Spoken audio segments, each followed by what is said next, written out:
कश्मीरी कश्मीर में खुश हैं। इंडिया वहाँ से अब आप चाहे अमेरिका भी आपके सामने, चाइना भी आपके साथ बैकएंड पे खड़ा हो जाए तो कश्मीर में से इंडिया बाहर नहीं निकलेगा। अब आपको कश्मीर से निकलना पड़ेगा। जो कश्मीर आपके पास है, जो जीबी आपके पास है, आज तक आप जीबी को सिर्फ इसलिए रेगुलर स्टेट नहीं बना सके कि कल को रेफरेंडम हो तो हमारी अवाम ज़्यादा हो, हमारी पॉपुलेशन ज़्यादा हो तो हम अक़वाम मुत्तहिदा में जीबी वाली अवाम को कश्मीर का पार्ट दिखाकर इंडिया वो रेफरेंडम करवाने ही नहीं देगा भाई। उन्होंने रेगुलर स्टेट इंडिया से जंग करके हमने क्या चांद पर जाना है? ये बड़ी गहरी बात की है कि वो चांद पे चले गए और हमने तो चांद पे जाएंगे जंग करके। ओ यार, पाकिस्तान अभी उस स्टेज पर है, हमें शर्म आती है। जो है ना, आपको पता है कि दुनिया में सेकंड जो है ना बेस्ट ग्रोइंग कंट्री है। सेकंड, पहले नंबर पे चाइना है, दूसरे पे इंडिया है। अच्छा। आप सऊदीया में देख ले, आप दुनिया के किसी हिस्से में भी देख ले, आपको बहुत सारी चीज़ें मेड इन इंडिया मिलेंगी। हाँ। मेड इन पहले नंबर मेड इन चाइना मिलेंगे, दूसरे नंबर पे मेड इन इंडिया मिलेंगी। वो टेक्नोलॉजी में हमसे बहुत आगे निकल गया है। आप देखें कि हमारे इंजीनियरिंग की जो बुक्स है ना, और मेडिकल में बहुत सारी बुक्स ऐसी हैं। मैंने इंजीनियरिंग की हुई है। तो इंजीनियरिंग की मैंने 2001, 2, 3 में की थी। तो तब हम इंडिया के इंजीनियरिंग के जो इंजीनियर थे ना, प्रोफेसर थे, उनकी हम बुक्स पढ़ते थे और आज भी उन्हीं की बुक्स पढ़ते हैं। सेम सिचुएशन 92 अर्ली 90s में जब नरसिम्हा राव प्राइम मिनिस्टर था, वहाँ पे भी डिफॉल्ट का खतरा हुआ था। IMF के पास भी वो गए थे। उन लोगों ने ये सब्सिडी बंद की है और जैसे जैसे जिस कॉस्ट पे चीज आ रही है वो उसी पे ही वसूल करते हैं, उसी पे ही दे रहे हैं। तो आज वो किधर चले गए? अगर आज उन्होंने तरक्की, वो अपने पाँव पे खड़े हैं ना। इनको पता है कौन सी बात कर रहे हैं? ये अपने लोगों से। अच्छा, ये जंग के लिए मैं आप मरेंगे, ठीक है। उनको नहीं मारना, इंडिया को। हमें मारना है। हाँ। हमारी आवाज बंद करनी है। इसका पूरा राइट है। अल्हम्दुलिल्लाह, मैं आपको बता रहा जी। हूँ, मैंने 18 मुल्क फिरे हैं। कौन कौन, मतलब मैंने बहुत से मुल्क फिरे हैं। मैं आपको मेंशन करके नहीं बताना चाहता। ठीक है। मैंने आपको इतना कह दिया कि मैंने 18 मुल्क फिरे हैं। हमारे पासपोर्ट की क्या वैल्यू है? हमारे पासपोर्ट की value at the moment is nothing, zero. वो 4 टके के लोग देखो आज 4 टके किधर के चले गए। इंडिया के अंदर एप्पल, अमेज़न, बड़ी बड़ी कंपनीज इन्वेस्ट कर रही हैं। हमारे पास अपनी लोकल कंपनीज जो है, यहाँ के इन्वेस्टर्स हैं, वो बाहर भाग रहे हैं कि हम पैसा डूब ये आर्टिस्ट को पाकिस्तान में इनवाइट करो, अवाम को रोजगार दो। कैसे मोटिवेट करें अवाम पे? यहाँ पे अवाम फिर डिस्ट्रीब्यूट हो गई है 2 पॉइंट्स में। आधे लोग एस्टेब्लिशमेंट और आर्मी के अगेंस्ट चले गए हैं, कुछ इमरान खान के फेवर में चले गए। हमारा कोई अपना दीन क्या मजहब सूरत हाल है जी? पाकिस्तान इस वक्त बहुत ज्यादा जो है क्राइसिस का शिकार है और मुल्क को ऊपर उठाने की जरूरत है। आज हम प्रोग्राम कर रहे थे, इंडियन रेलवे कश्मीर के अंदर आ गया, इलेक्ट्रिक ट्रेन चल रही है, कश्मीर के अंदर चल रही है। इंडिया का सबसे बड़ा लॉन्ग टनल वहाँ आ गया, इन्वेस्टमेंट आ गई, 32,000 करोड़ की इन्वेस्टमेंट कल उधर आई है। किधर हम किधर वो? आप अभी ये चाचा जी बात कर रहे थे कि कश्मीर हमारा, हाँ, कश्मीर किस एंगल से हमारा? सही बात है। इंडिया वहाँ पर G20 करवा चुका है, दुनिया की 20 बड़ी मुमलिकत को वहाँ पे ला के बिठा के वो दिखा चुका है कि ये अब हमारा पार्ट है। हम आज भी वोट लेते हैं। अब वैसे हमारी आवाम भी मैच्योर होगी, अब कश्मीर के नाम पे वोट नहीं देती, ठीक है। लेकिन ये है कि हम आज भी उसी चीज़ पे अटके हुए हैं, ठीक है, कि कश्मीर हमारा। भाई कश्मीर कश्मीरियों का है या इंडिया का है? आपका कश्मीर नहीं है, आपकी फ़ौज वहाँ पे नहीं है। कश्मीर वहाँ पे पिछले 2019 के बाद कश्मीर एक रेगुलर, मतलब उनका नॉर्मल स्टेट हो गई है उनकी, ठीक है। वहाँ पर वो प्रॉपरली इन्वेस्ट कर रहे हैं, ठीक है। आपने मुझे बताया 32,000 करोड़ की इन्वेस्टमेंट। दुनिया की बड़ी बड़ी अमेरिका, यूरोपीय यूनियन सारे वहाँ पे आके देख चुके हैं कि 27,000 करोड़ की इन्वेस्टमेंट कश्मीर के अंदर की है, मॉल्स बना रहे हैं वहाँ अब पे। कश्मीर को छोड़ दें, जो छोटा सा पाकिस्तान आपके पास रह गया है, इसको सुधारने की कोशिश करें, ठीक है। हमने ये पिछले दिनों इलेक्शन हुए, हमने किसी पार्टी के मैनिफेस्टो में, मंशूर में एजुकेशन का नाम नहीं देखा। बिल्कुल, बड़ी अच्छी बात की। हाँ। एजुकेशन हमारे हर आने वाले साल के साथ मुल्क को छोड़ के जाने वाले नौजवान लोगों की तादाद बढ़ती जा रही है। उसकी वजह क्या है? यहाँ पे प्रॉपरली रोज़गार नहीं है। इंडिया के अंदर एप्पल, अमेज़न, बड़ी बड़ी कंपनीज इन्वेस्ट कर रही हैं। हमारे पास अपनी लोकल कंपनीज जो है, यहाँ के इन्वेस्टर्स हैं, वो बाहर भाग रहे हैं कि पैसा डूब ना जाए। अभी हुकूमत आई है, कोई पार्टी भी इस सिचुएशन में नहीं आई कि प्रॉपरली एक मजबूत हुकूमत बना सके। आपको पता है, हम सब को पता है कि बड़ी बड़ी कंपनीज तब इन्वेस्ट करती हैं जब उनको अपना वहाँ पर किया हुआ इन्वेस्टमेंट सेव नज़र आ रही हो। हम तो अभी दहशतगर्दी से नहीं बाहर निकले, इंटरनेशनल कंपनीज ने कहा आना है। बिल्कुल, हमें अपने छोटी छोटी चीज़ों से, सबसे बेसिक चीज़ मैंने बताई है एजुकेशन। जब आपकी अपनी यूथ, आपका अपना टैलेंट मुल्क में रह के काम करेगा, फिर बाहर से लोग आएंगे। अवाम को बरगलाते हैं यहाँ के सियासतदान के, कश्मीर में जुल्म हो रहा है, तरक्की नहीं दिखाते। कश्मीर आप देखें, इंडिया 2013 में चले जाएं, नून लीग ने, ठीक है, हम बहुत से लोग जो हमारी यूथ है नून लीग के अगेंस्ट जाती है। नवाज शरीफ नून लीग, मतलब मैं 2013 से इंडिया और पाकिस्तान दोनों में इलेक्शन, 2014 में इंडिया में, वो 13 में, उन्होंने वहाँ से स्टार्ट लिया। हम आज से 10 साल पहले चले जाएं तो हम कहते थे कि इंडिया में टॉयलेट नहीं है, वो पटरियों पे बैठ के करते हैं, ठीक है। आज इंडिया के हैदराबाद की, बेंगलोर के इंजीनियर जो उनके हैं, उनकी आईटी इंडस्ट्री है, कैलिफोर्निया और अमेरिकन वो क्या वहाँ सिलिकॉन वैली को टक्कर देते हैं। हमारे पास ना हमारा अपना कोई आईटी इंफ्रास्ट्रक्चर है।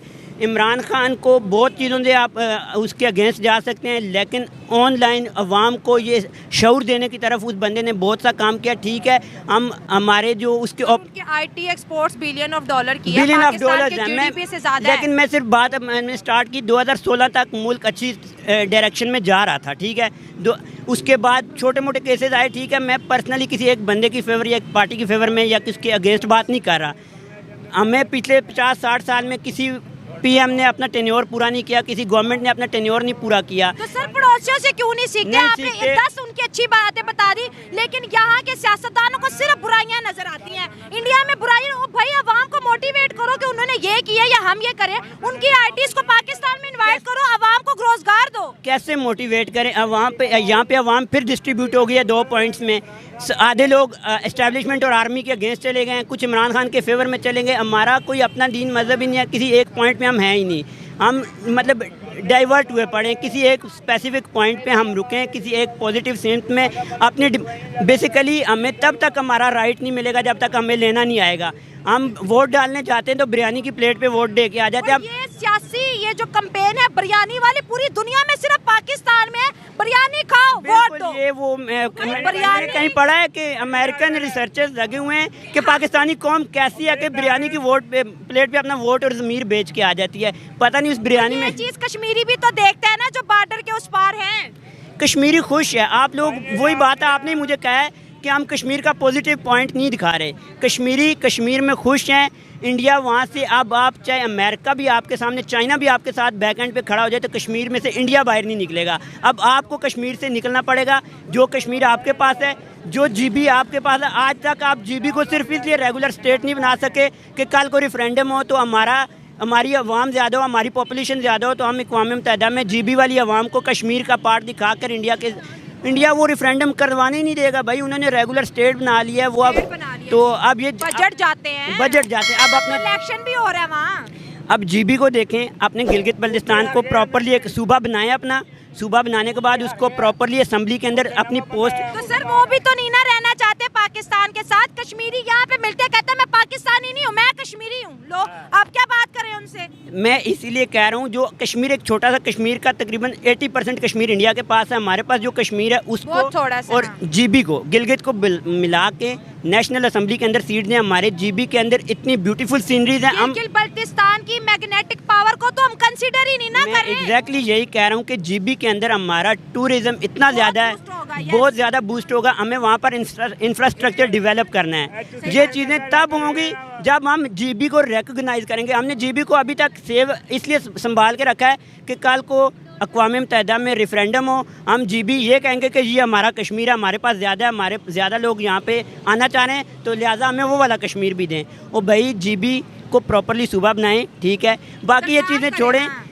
जो बात इससे पहले हो रही थी गैस, पानी, बिजली, ये चीज़ें अनटिल अनलेस ठीक नहीं होंगी जब तक हमें अपना राइट लेना नहीं आएगा, ठीक है। हमें राइट ये वोट करवाए गए तकरीबन मेरे अकॉर्डिंग कोई 60-70 अरब रुपया लगा है। वो 60-70 अरब हमारे गैस के बिलों में से निकाला गया है, गैस के बिलों में से निकाला गया, बिजली के बिलों में, आटे के रेट में। और ये जो कैंपेनें चली हैं, किधर शेर, किधर बल्ले, किधर खरबूजे, किधर बैंगन, वो अब आवाम की जेबों में से निकल रहे हैं। असल में जो इंडिया है ना, इंडिया अब कश्मीर के साथ ना अपने रिलेशन अच्छे करना चाह रहा है।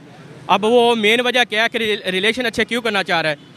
वो इसलिए करना चाह रहा है, इसी फैसिलिटेट कश्मीर को ज़्यादा कर रहा है कि जो उनके दिलों में पाकिस्तान के लिए मोहब्बत है ना, वो कम हो जाए या बिल्कुल ख़त्म हो जाए। असल में वो इस चीज़ को ना ज़्यादा फोकस उसने किया हुआ है कि जो कश्मीरी कहते हैं कि कश्मीर बनेगा पाकिस्तान, कश्मीर बनेगा पाकिस्तान।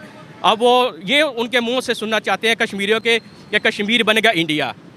तो अब इंडिया की जो आवाम है ना, वो भी यही चाह रही होगी कि जो हमने एक तरक्की याफ्ता मुल्क है, जो टेक्नोलॉजी में आ गया है, जो इकोनॉमी में आ गया है, जो मईशत में इतना आ गया है, हम उनके साथ हम दोस्ती करें।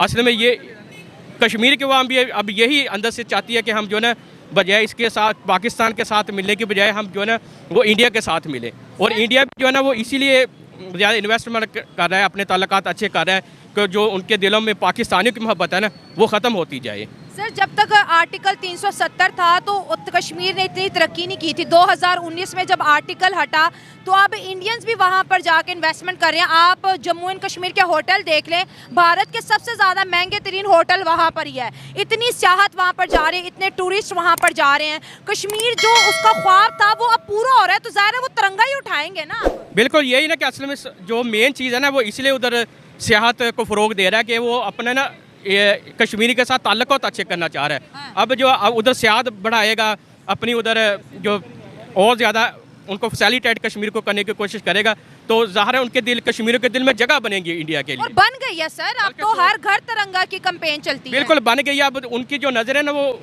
कश्मीर की जो नज़र है ना वो टोटली इंडिया पे है। अब पाकिस्तान में ना हम आप देखें, पाकिस्तान इकोनॉमी बहुत पीछे रह गया, हम बहुत पीछे रह गए हैं। हाँ। वो इंडिया टेक्नोलॉजी में भी आगे है, इकोनॉमी में भी वो आगे है। फिर आप देखें कि उनकी जो करेंसी है वो भी देखें आप पाकिस्तान के मुकाबले में कहाँ पहुँच गए, 3 गुना ज़्यादा हो गई है। हाँ जी। सर अगर हम इंडियन ट्रेन की बात करें तो बड़ी अच्छी भी है, साथ साथ वो एक्सपोर्ट म्यांमार को भी एक्सपोर्ट की, फिलिपाइन को भी की, और इसके साथ साथ और भी बहुत सी कंट्री है जिनको एक्सपोर्ट वो कर रहा है। तो उनका सर मेड इन इंडिया पे बहुत ज़्यादा फोकस है। असल में इंडिया जो है ना आपको पता है कि दुनिया में सेकंड जो है ना बेस्ट ग्रोइंग कंट्री है। सेकंड, पहले नंबर पे चाइना है, दूसरे पे इंडिया है। अच्छा। आप सऊदीया में देख ले, आप दुनिया के किसी हिस्से में भी देख ले, आपको बहुत सारी चीज़ें मेड इन इंडिया मिलेंगी। हाँ। मेड इन पहले नंबर मेड इन चाइना मिलेंगे, दूसरे नंबर पे मेड इन इंडिया मिलेंगी। वो टेक्नोलॉजी में हमसे बहुत आगे निकल गया है।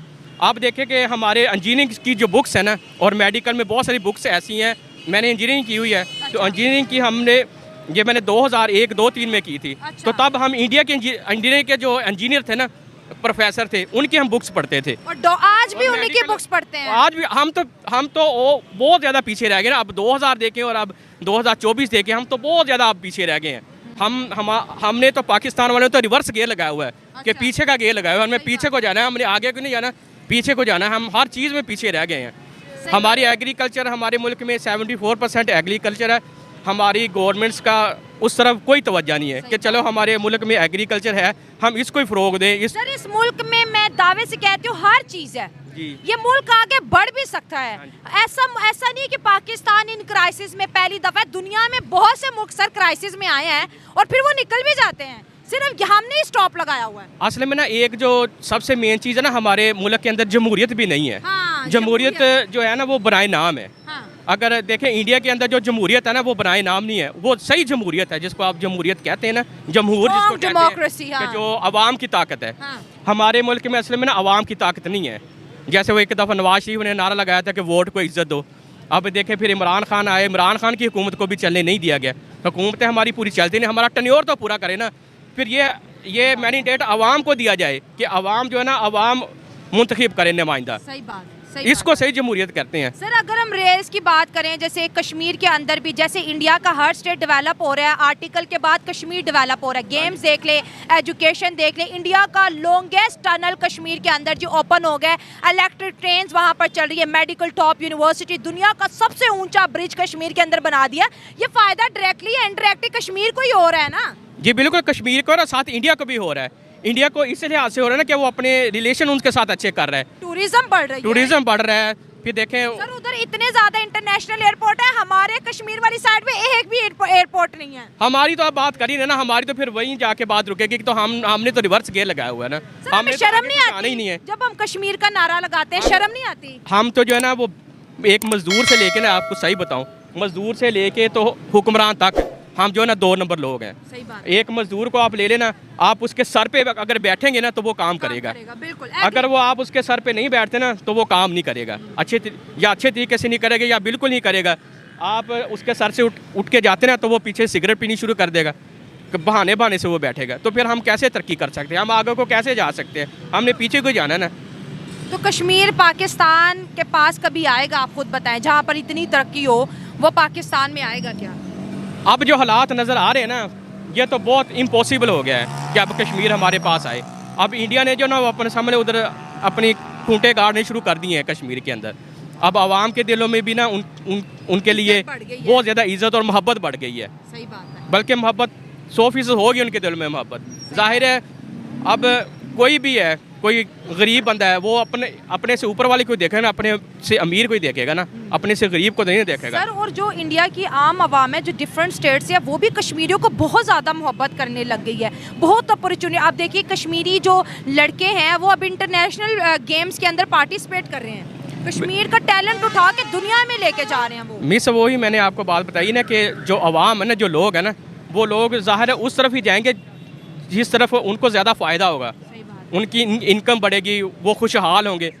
जो बंदा खुशहाली की तरफ जाएगा उसको ही फ़ायदा ना, वो उस तरफ तो नहीं ना आएगा जिधर वो और उसको रगड़ा लगेगा। सर, पाकिस्तान रेलवे की चले आपसे बात कर रहे हैं, अगर इस टाइम देखें तो 55 बिलियन के खसारा है ये पाकिस्तानी रुपए में, और अगर हम पिछले साल की बात करें तो 144 बिलियन का खसारा रेलवे को है। इंडिया की रेलवे की बात करें तो 2,40,000 करोड़ इस वक्त उसकी ग्रॉस रेवेन्यू है। तो सर, एक सेक्टर की अगर रेल की बात करें तो वो कहाँ खड़ा है और हम स्टिल अभी खसारे में जा रहे हैं। आप देखें, मैं तो जब से सुन रहा हूँ ना, रेलवे हमारा खसारे में जा रहा है, PIA हमारा खसारे में जा रहा है, स्टील मिल हमारी खसारे में जा रही है। असल में सबसे मेन जो है ना, हमारी लोग जो ना, जो अमला होता है, जो रेलवे के अंदर लोग काम कर रहे हैं, जो ये सब दो नंबर लोग हैं, बेईमान लोग हैं।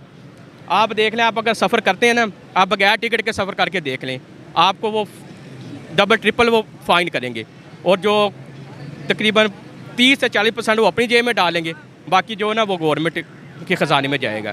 सही हो गया। फिर FBR देख लें, जिस मर्जी आप महकमे में देख लें कि लोग ना 2 नंबर ही कर रहे हैं।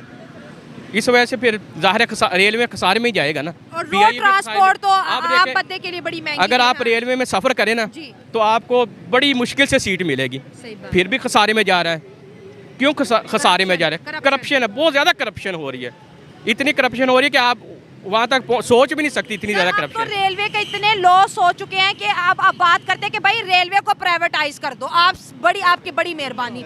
ये बोझ आवाम के जो टैक्स में से कटता है, जो हमें हर साल बिलियन रुपए का नुकसान होता है, वो कहते हैं इसको प्राइवेट कंपनियों के हवाले करो, आपसे नहीं चलेगी। बिल्कुल बिल्कुल, अगर ये प्राइवेट हो जाए ना तो ये बेस्ट है, क्योंकि ये जो लोग बेईमानियाँ करते हैं ना, ज़ाहिर है जो मालिक होगा ना, जो इसको ख़रीदेगा, वो तो उससे बिजनेस लेगा। गवर्नमेंट में तो आपको पता है कि हॉस्पिटल्स में आप चले जाएं, सरकारी स्कूलों में आप चले जाएं, आप PIA में चले, जिधर मर्जी चले जाएं, हम खसारे में जा रहे हैं। प्राइवेट अदारे क्यों नहीं खसारे में जाते? जो प्राइवेट हॉस्पिटल है, जिसने पहले 10 बेड का हॉस्पिटल बनाया था, आज उसने 60 बेड का हॉस्पिटल बनाया हुआ है। अगर वो खसारे में जा रहा तो 10 की बजाय उसके 5 बेड होते। वजह सिर्फ यही है कि उधर बेईमानी नहीं हो रही, 2 नंबरी मालिक होने नहीं देता। इधर हमारे मुल्क में जो है, जो PIA है या जो रेलवे है, इधर 2 नंबरी हो रही है, लोग खा रहे हैं, करप्शन ढेर करप्शन हो रही है। सिर्फ पाकिस्तान को तो सिर्फ कश्मीर का ख्वाब दिखाया, बस यही ख्वाब ही हम तो ख्वाब ही देख रहे हैं बस, और ख्वाब ही देखते रहेंगे। और दुनिया तरक्की कर गई। तरक्की ज़ाहिर है, हम दुनिया के हिसाब से तो हम इस वक्त तो ज़ीरो है, बल्कि माइनस पे हम अब जा रहे हैं। देखें ना, पत्थरों के दौर में अब हम जा रहे हैं ना। हमारे पेट्रोल देख लें, पेट्रोल कहाँ पहुँच गया है। अब जो है, जो बाइक वाला है वो सोच रहा है कि मैं साइकिल पे आ जाऊँ, जो गाड़ी वाला वो सोच रहा है मैं बाइक पे आ जाऊँ। तो तरक्की करने के बजाय पिछले हालात पीछे आ रहे हैं। मैं तो कह रहा हूँ कि देहातों में तो हो सकता और 2-3 साल तक लालटेने लोग बाहर निकाल लें, मट्टी का तेल बिकना शुरू हो जाए। इस मुल्क में बिजली इतनी महंगी हो रही है, गैस आप देखें, गैस लोगों का 70-75 हज़ार गैस का बिल आया है इस दफ़ा। वो गरीब लोग हैं, कहाँ से इतना बिल भरेंगे? वो जिसकी 20 से 25 हज़ार सैलरी है, वो उसका 70 हज़ार बिल आ रहा है गैस का। बहुत ज्यादा है सर, बहुत हाँ ज्यादा। जी, यही तो वजह है। आज के दौर में जंग की बात होनी चाहिए, या फिर टेक्नोलॉजी में मुकाबला, IT में मुकाबला, एजुकेशन में मुकाबला, हेल्थ में मुकाबला, ये बात होनी चाहिए। ये बात होनी चाहिए, एजुकेशन में होनी चाहिए, IT में होनी चाहिए। हमारी कौम को बाशऊर होना चाहिए। शऊर से हमारी कौम बहुत दूर है, और जहालियत में पहले अव्वल नंबर पर है। सर, ठीक है ना? आप कह रहे हैं अवेयरनेस आ रही है, वो भाई कह रहे हैं आ रही। अवेयरनेस कैसे आ रही है? आप मुझे एक्सप्लेन नाइसली करें ना, क्या अवेयरनेस आ रही कहती है कि सोशल मीडिया के कुछ थ्रू भी काफी नहीं है। चीजें पता चल सोशल मीडिया के ऊपर करना और एक प्रैक्टिकली करना वो फर्क है, डिफरेंट है। ये चीज है। ठीक है ना, यू नो। तो ये सोच कैसे बदलेगी? ये सोच इस तरह ही बदल सकती है ना कि कोई अच्छा आए ना, कोई अच्छा आए, तब्दीली आए। तब्दीली के नारे सुनते हैं, जी जी तब्दीली के नारे सुनते हैं, ये तब्दीली आ रही, क्या तब्दीली आ रही है? बिल्कुल। जाहिल और फिर जाहिल है, जाहिल कमतर कमतर है, ठीक है, ठीक है, छोटा छोटा है, बड़ा बड़ा